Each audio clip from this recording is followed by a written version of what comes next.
Daniel never thought his quiet life would change, until that night, on a cold street corner. He saw her, an alien girl with silver eyes, weak and homeless. People passed by, whispering, "Stay away, she's dangerous." But Daniel didn't listen.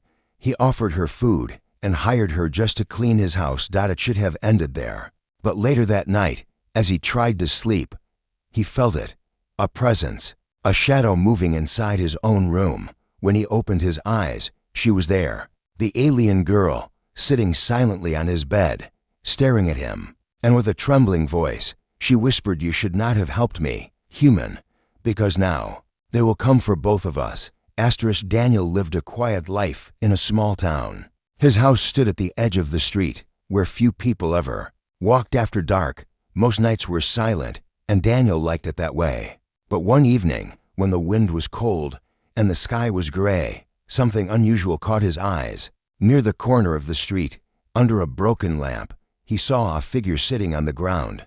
At first, he thought it was just another poor soul from the city, but when he looked closer, he froze. It was not a human girl sitting there. Her skin gave off a faint glow, almost silver in the dim light. Her hair looked soft and dark, falling across her face, and her eyes were nothing like human eyes. They were larger, brighter, and carried a strange light inside them. She looked weak, almost as if she had not eaten for days. Her clothes were worn and dusty, and her hands were trembling as she held them close to her chest. People walked past her, whispering to one another. Some laughed, some shook their heads.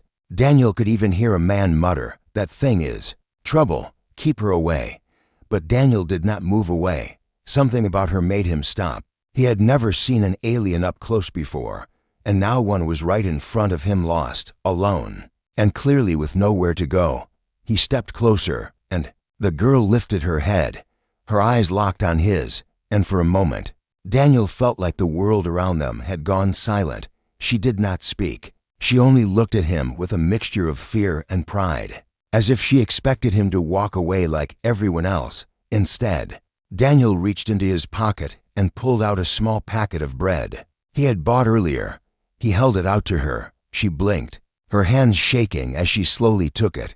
She looked at the food, then at him again, as though she could not believe he was helping her. She ate in silence, each bite careful, almost shy. Daniel hesitated.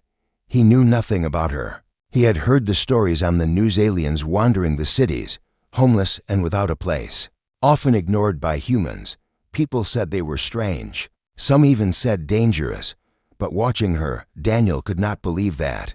She looked more lost than dangerous. "Do you need work?" Daniel asked softly.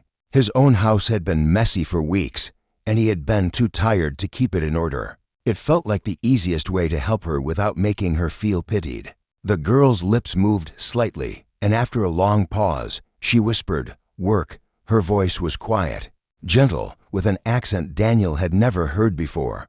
"Yes," Daniel said. "Cleaning, just cleaning the house. I can pay you a little." For a moment, she did not answer. Then she nodded slowly. Her eyes dropped as if she was afraid to show too much emotion.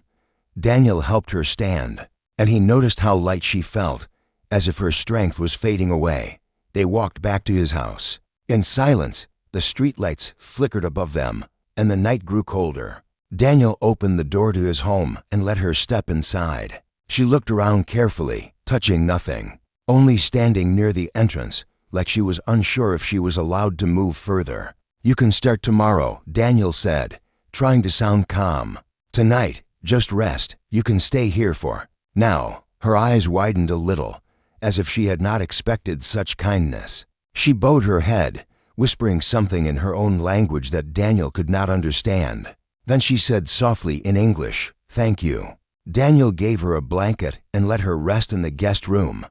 As he walked to his own room, he could not shake the feeling that something unusual had just entered his life. He told himself it was simple. He had just helped someone in need, nothing more. But as the night went on, Daniel found it hard to sleep. Every sound in the house felt louder than usual. The old clock ticking in the hallway, the creak of the floorboards, even the faint sound of the wind outside. It all made him restless. At one point, He thought he heard soft footsteps in the corridor. He sat up, listening closely. The house went silent again, and he told himself it was just his imagination. Still, a strange chill ran through him, as if the air in the room had changed. Daniel lay back down, staring at the ceiling. He tried to relax, but his thoughts kept circling. Back to the alien girl. Who was she really? Where had she come from? Why was she all alone on the street? He did not know the answers, but deep inside, he felt that bringing her home had set something into motion, something far greater than he could understand. And as he finally closed his eyes, Daniel did not see the faint shadow that passed by his door, quiet as the night itself. Daniel woke earlier than usual the next morning, though he had barely slept. The memory of the strange night stayed with him, the feeling that something had moved in the dark, though he never saw it clearly. He told himself he was only imagining things. After all, he had invited someone unusual into his home, and his mind was restless because of it. When he stepped out of his room, the house felt different. The air carried a faint scent, almost sweet and fresh, like rain on stone. The hallway seemed brighter, though no window had been opened. He walked slowly toward the living room, and then stopped in surprise. The alien girl was already awake. She had no breakfast, no tea, nothing. Yet she was quietly moving through the room, her hands brushing across the shelves and furniture as she cleaned. Daniel watched her silently for a moment. She was careful with every move, her fingers never making a sound, her steps softer than air. Where her hands passed, the wood seemed to shine as if polished, though she used no tools, only a piece of old cloth. The books on the shelf looked straighter, the floor brighter, and even the curtains looked like they were hanging in a softer light. "You're up early," Daniel said finally, his voice gentle. She turned quickly, almost startled, then lowered her gaze. "I start now," she said in a soft voice. Her English was broken, but the meaning was clear. Daniel nodded. "That's good. You don't need to rush, though." She gave no answer, only returned to her work. Her face stayed calm, but her eyes carried something heavy, as if she carried a weight invisible to others. As the hours passed, Daniel noticed something else. Every room she touched felt strangely alive. Dust that had been there for weeks disappeared, and the dull corners of his home seemed to glow faintly as if warmed by sunlight. He told himself it was just her careful cleaning, but a part of him wondered if there was something more. At noon, he brought her bread and water. She sat on the floor to eat, though there were chairs nearby. Daniel asked her to sit at the table, but she shook her head quietly. "Here's fine," she said. He didn't press her. While she ate, Daniel finally asked, "What's your name?" She hesitated, her eyes lowering as though the question was dangerous. Then, after a pause, she said softly, "Lyra." "Lyra," Daniel repeated. "That's a nice name." Her lips curved into the smallest smile, then disappeared quickly, as if she was not used to showing it. The afternoon passed in silence, and the house kept changing. By evening, Daniel felt almost like he was walking into a new home. The walls looked brighter, the floors shined, and the very air felt lighter. Yet, at the same time, a small unease grew inside him. He couldn't explain why, but he felt as if his home was no longer only his. That night, he stepped outside for a while. Neighbors stood in small groups, speaking in low voices. He caught a few words as he walked past. "That alien girl, don't trust her, they bring trouble," another voice whispered. He should send her away before it's too late. Daniel felt their eyes on him, but he ignored them. When he returned to his house, he found Lyra standing at the window, looking at the stars, her hands pressed lightly against the glass, and her face carried a strange sadness. "Do you miss your home?" Daniel asked quietly. She didn't turn to face him. Her voice was soft, almost like a breath. "Home gone." The words struck Daniel harder than he expected. He wanted to ask more, but the silence around her felt too deep to break. Instead, he said gently, "You're safe here, for now." She looked at him then, her glowing eyes holding something he couldn't read. For the briefest moment, it felt as if she wanted to tell him something important, but she only gave a small nod and turned away again. Later that night, Daniel tried to sleep, but once more the quiet of the house seemed strange. The clock ticked louder than before. and he thought he heard faint footsteps in the hallway again. He sat up, listening hard. But when he opened his door, the corridor was empty. Returning to his bed, he lay awake, staring into the dark. His thoughts circled endlessly.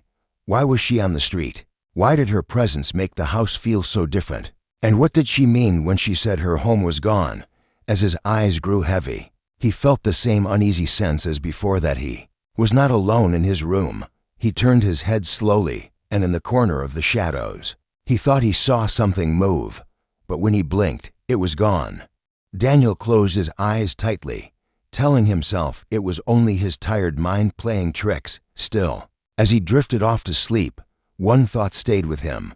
Something about Lyra was not ordinary, and whatever secret she carried, it had already begun to touch his life in ways he could not yet understand.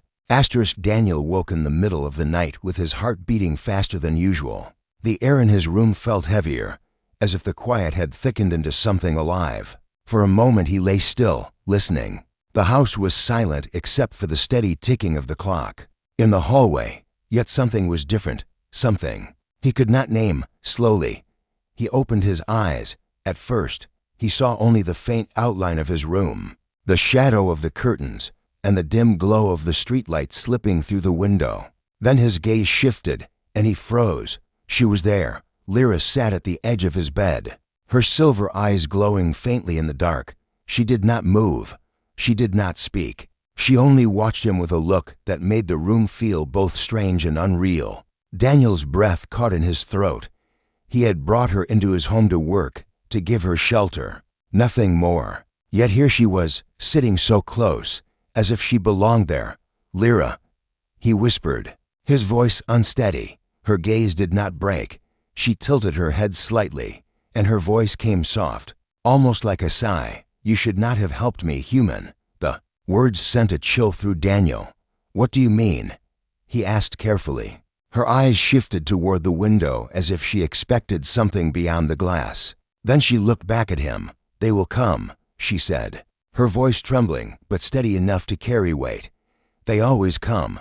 Daniel sat up slowly, trying to understand. Who will come?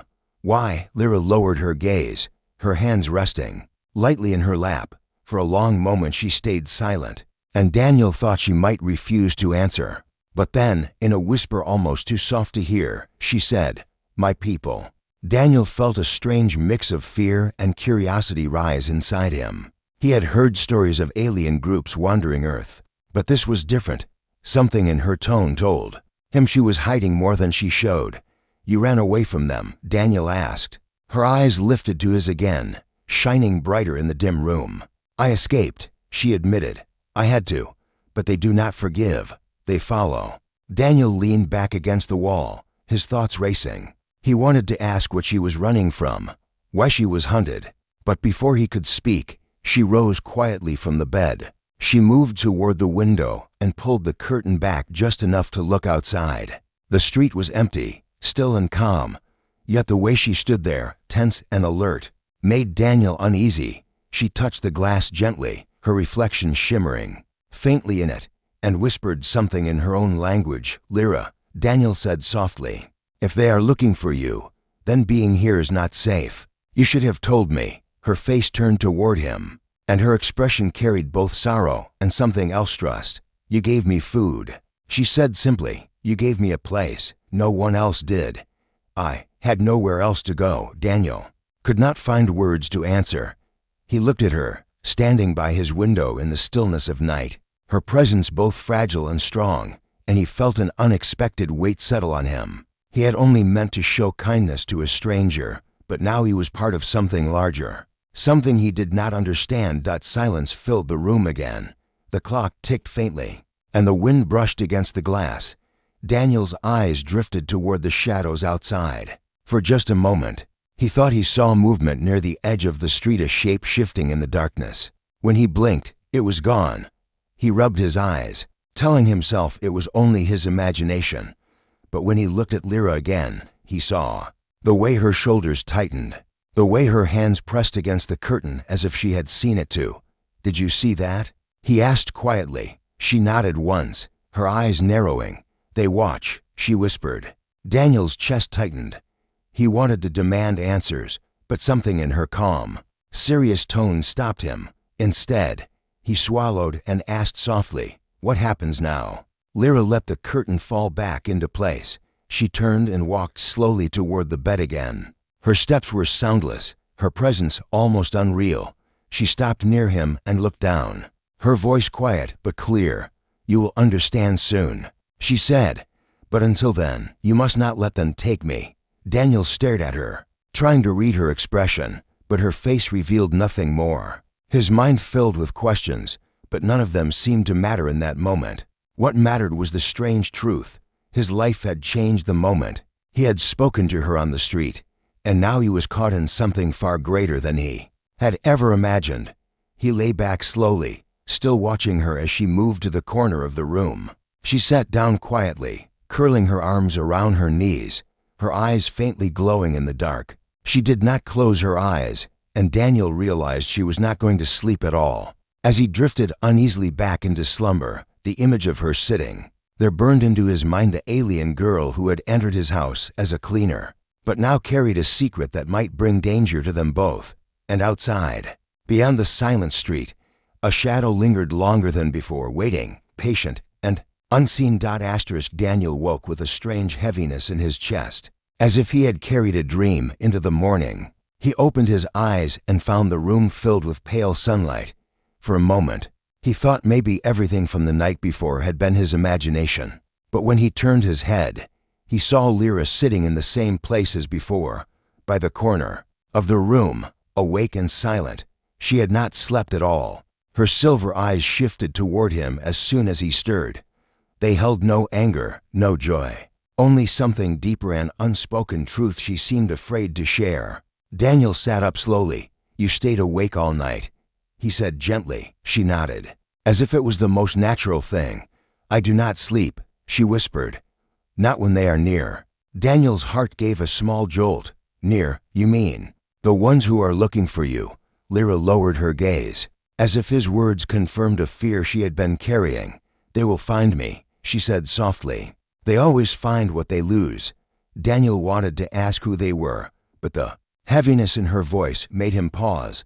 Instead, he rose from the bed and walked toward the kitchen. Lyra followed slowly, her steps silent. He gave her bread and fruit, but she ate very little, as if food was only a formality for her. As they sat at the small table, Daniel finally asked, "Why are they chasing you, Lyra? Why would your own people hunt you?" For a long while, she said nothing. Her eyes rested on the table, tracing the wood grain with her fingers as though she was searching for the right words. At last, she lifted her head. Her expression was calm, but her voice carried weight. "I carry something," she said. "Something they want, something they fear." Daniel frowned. "What is it?" She pressed her hand lightly against her chest, just above her heart. "It is not a weapon," she explained. "It is a memory, a crystal of memory. It holds what they wish to forget, but I cannot let them destroy it." Daniel leaned back in his chair, trying to make sense of her words. "A memory," Lyra nodded. "It belongs to my people, but it is also more than that. It holds knowledge, secrets about the stars, about the beginning. If they destroy it, no one will remember who we were." Her eyes dimmed slightly. "That is why I ran. That is why I am hunted." Daniel stared at her, speechless.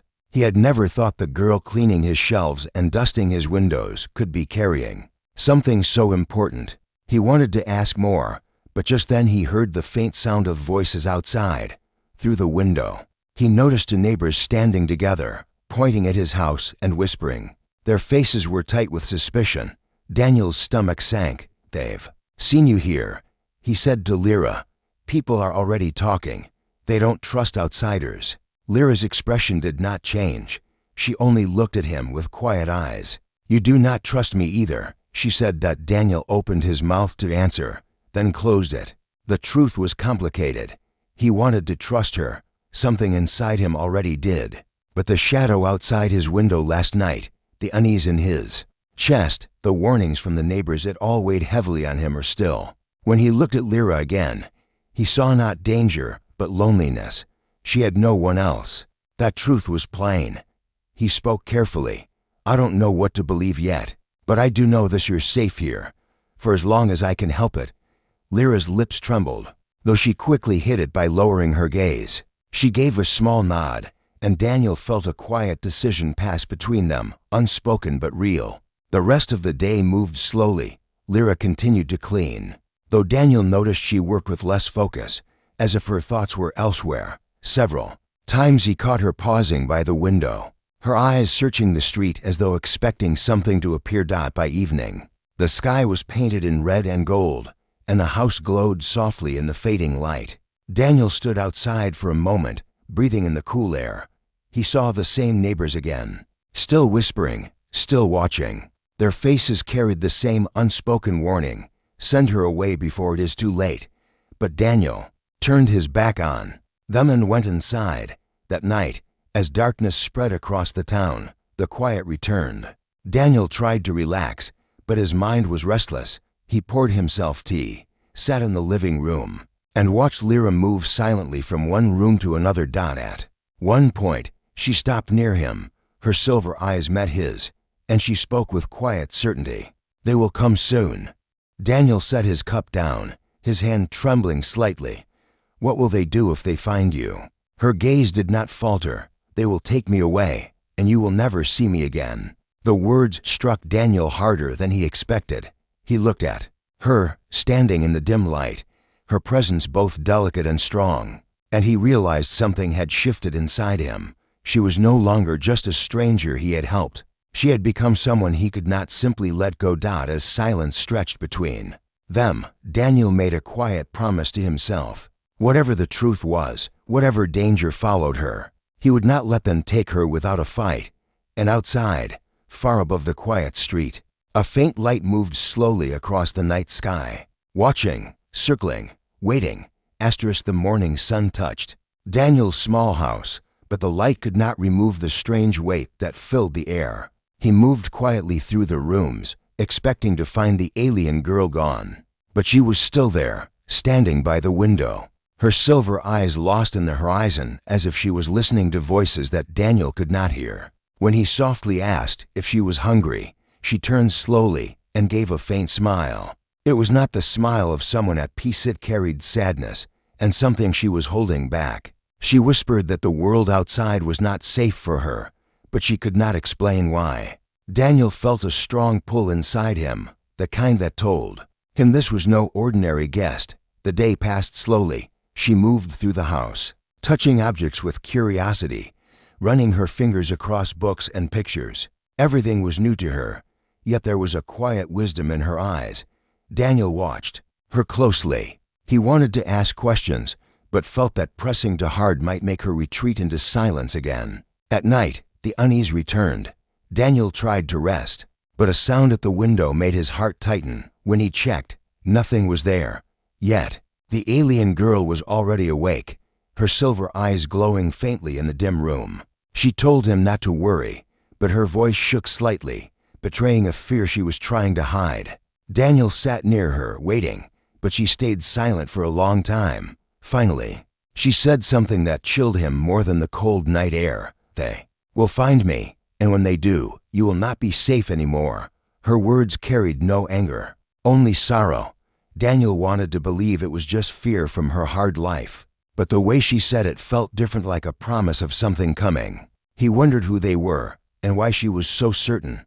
Later, when the house was still again, Daniel felt the distance between them shrink. She looked at him as if she had known him far longer than just 2 days. She softly thanked him for giving her warmth, food, and a place where she could breathe without judgment.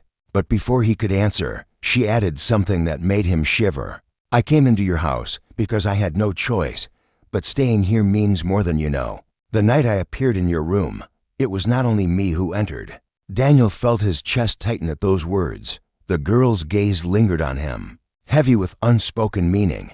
He sensed she wanted to say more, but stopped herself. Silence filled the room again, but now it was heavier, filled with questions, too large to ignore. That night, Daniel lay awake, wondering what kind of secret his house now carried, and if his life had already changed in ways he could not yet see.